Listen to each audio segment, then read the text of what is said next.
அனைவருக்கும் வணக்கம். பாறை மீன் ஃப்ரை பண்ணுறதுக்கு எடுத்து வச்சுருக்கோம். வரமிளகா, உப்பு, மஞ்சத்தூள் 3 மட்டும்தான் போட்டிருக்கேன். இங்கே பாருங்கள், அரை மணி நேரம் ஆச்சு எல்லாம் போட்டு வச்சுருக்கேன். எண்ணெய் சூடாயிருச்சு. வடை சட்டியில் ஒவ்வொரு மீனாக போட்டு எடுக்கணும். ஃபஸ்ட்டு 3 மீன் போட்டுடலாம், வேகட்டும். மீன் பாருங்கள் நல்லா வெந்துடுச்சு. 3 மீன் ஒட்டுக எடுத்துட வேண்டியதுதான்.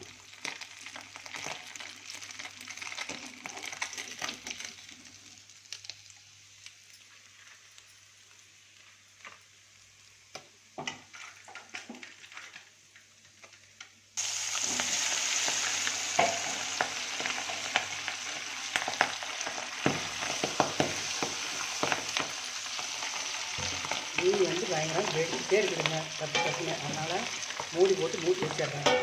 சட்டம் போட்டு மூடியாச்சு. வாங்க, மதியம் சாப்பிட்லாம். தேங்க்யூ.